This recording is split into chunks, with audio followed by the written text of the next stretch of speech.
Professor, da Groenlândia, vamos lá para o Irã agora. Eu queria saber do senhor o seguinte: com a recomendação da Europa para que companhias aéreas evitem sobrevoos sobre o Irã e a mobilização, e também com a mobilização de 2 porta-aviões norte-americanos na região, pergunto, o quão real o senhor acha que é o risco de uma escalada militar entre Estados Unidos e Irã neste momento?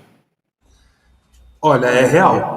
Já era real antes. Muita gente tinha expectativa de que isso fosse acontecer em alguma região, não necessariamente no Irã, mas ali no contexto do Grande Oriente Médio, antes de acontecer na Venezuela. E a gente também viu outras movimentações interessantes, né? Então, a gente viu os Estados Unidos retirarem tropas terrestres de alguns estados ali da região. A gente vê que existe uma movimentação. Se essa movimentação é de fato preparatória para algo num espaço muito breve de tempo, ou se é algo como na Venezuela, em que ele começou em dezembro e foi ali cozinhando em banho-maria até realmente o caldo entornar, né, a gente não tem como prever, mas de fato existe uma movimentação que é predecessora de algum ato mais contundente. O que a gente também não sabe é se ele não está utilizando isso como uma estratégia de dissuasão e também como uma forma de multiplicar os focos. Porque o que acontece? Desde o ataque na Venezuela, ele tem recebido muitas críticas. Eu já falei aqui com vocês no Povo que ele era apresentador de reality show, ele está acostumado com crítica, está acostumado com confrontação.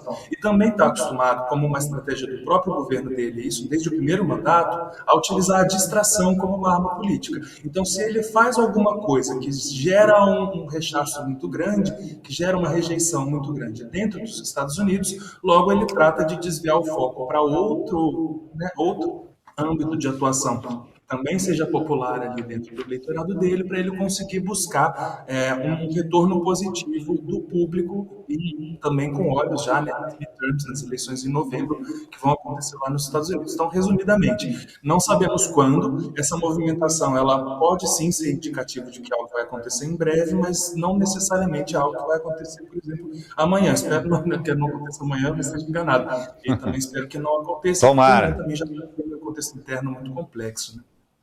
Professor, ao observar simultaneamente essa pressão dos Estados Unidos sobre a Groenlândia, o Irã, a Venezuela e poderia dizer também aí o México, dá para identificar uma lógica nessa política externa norte-americana? Ou trata-se de frentes, ou são frentes desconexas com objetivos diferentes? Olha, não é aleatório. Existe sim um método, existe uma convergência. Então, primeiro a gente fala aqui na América Latina. Ele foi atuar na Venezuela e a atuação na Venezuela também tem um reflexo ali nas questões com Cuba, porque a gente precisa lembrar que a Venezuela era um dos estados que estava apoiando Cuba com relação às sanções e aos embargos que continuam vigentes, né, já há mais de 60 anos. Então, já são 2 estados aí que são, digamos, considerados inimigos pela gestão do Trump. Aqui na América Latina, ele também resolveu apontar as armas para a Colômbia e para o México, que são estados que hoje têm governos que são considerados de esquerda e que têm um discurso contundente contra ele. Então, a gente está falando aqui dentro da América Latina dos inimigos dentro do que ele considera o quintal dele. Quando a gente passa esse contexto para uma escala global, e aí eu vou me referir à Groenlândia e ao Irã, a gente está falando sim daqueles que seriam os inimigos de Trump na própria visão dele, mas a gente também está falando dos aliados da Rússia ou o que ele enxerga como aliados da Rússia. Então, ali no caso do Irã, por exemplo, a gente tem uma ligação muito clara do Irã com a Rússia e também com o grupo Wagner.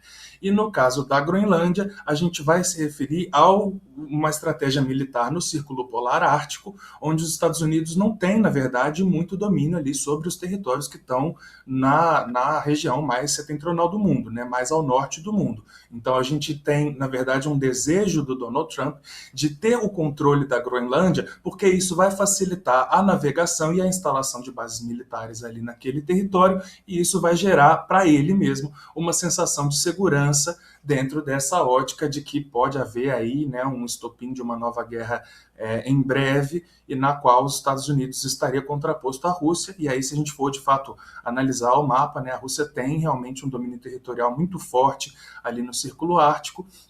E como agora ele começa a se contrapor a alguns estados da OTAN, ele já vinha dizendo que queria sair da OTAN, que queria que os Estados Unidos tivessem um compromisso menor com a OTAN, porque o nível de investimento militar não era o mesmo dos Estados Unidos e dos países europeus.